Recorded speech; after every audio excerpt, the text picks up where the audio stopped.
Ассаламу алейкум туугандар, кандайсыздар?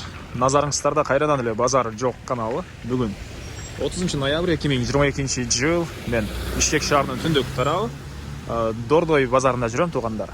Тагыраак айтканда, могу Восток жагында жүрөм. Ушул жерден Ибраимов көчөсүнүн жээгинен могу бизнес объект сатылып атыптыр туугандар. Азыр көчөдө даяр бизнеси деле бар, жана бул жакта арендаторлору деле бар.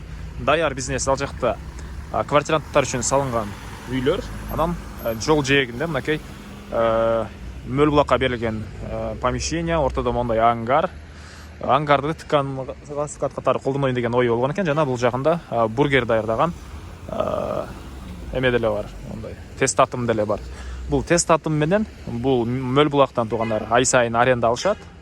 Анан төрүндөгү квартиранттар үчүн салынган квартиралардан ай сайын квартплата алышат экен. Жалпысынан айына кирешеси орточо $1000 бар экен туугандар. Мынакей түндүк чек-арасы бул мөл булактын могу бүтөр жеринен башталат. Түштүк чек-арасы бул могу тест татым бүткөн жерге чейин, навес бүткөн жерге чейин.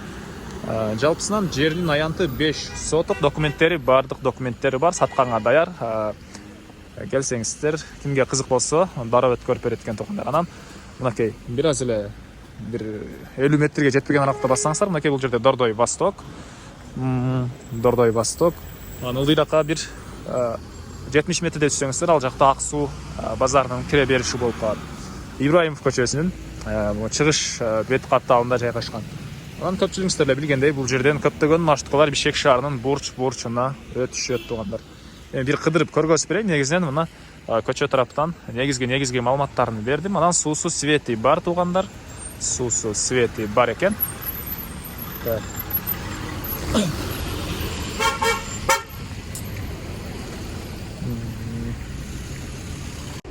Түндүк чек-арасынан көргөзүп кете берейин. Мынакей бул жакта мөл булактын помещение бар, мөл булак арендага берип койгон туугандар.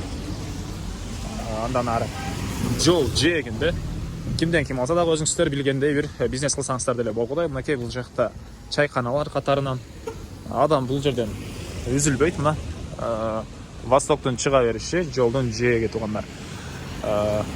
Боякта мына тест татым, бургер, шаурма даярдаган. Бул жакта чоң ангар. Ылдый тарабы брусчатка болгон. Мондай чоң навес ангары бар туугандар. Бул жактан көргөзө кетейин. Дагы эмне маалыматтар болчу? Суусу свети бар. Жери 5 соток, документи бар туугандар. Анан бул жакта квартиранттар үчүн салынган үй. 7 квартирантты өзүнө ала алат. Узун турасы 12ге 8 экен. Ички тарабын көргөзөйүн десем, мен эртең менен саат 9:30 келгем туугандар. Элдер уктап эме кылып атканга байланыштуу көргөзө алгам жок. Негизинен азыркы учурда 7 квартиранты бар. Жана тышкы тарабында мынакей ажаткана бар квартиранттар үчүн, жана ички тарабында душу деле бар экен. Келгениңизде өзүңүздөр байкап көрсөңүздөр болот. Жалпысынан жердин аянты 5 соток. Так. Туугандар, мен кайра эле объекттин көчө тарабындамын. Эми айтылган эле баасы калды окшойт. Баасы $195,000. Сүйлөшүү болот. Эсинин номери экранда эси телдеп жазылып турат туугандар. Звонок кылып сүйлөшүп көрүңүздөр, сүйлөшүү болот. Анан достор менен, группалар менен бул видеону бөлүшсөңүздөр, сиздер мага ушул сыяктуу объект издеген адамга жана бул объекттин ээсине чоң жардам берген болосуздар туугандар. Кийинки чыгарышка чейин саламатта калыңыздар.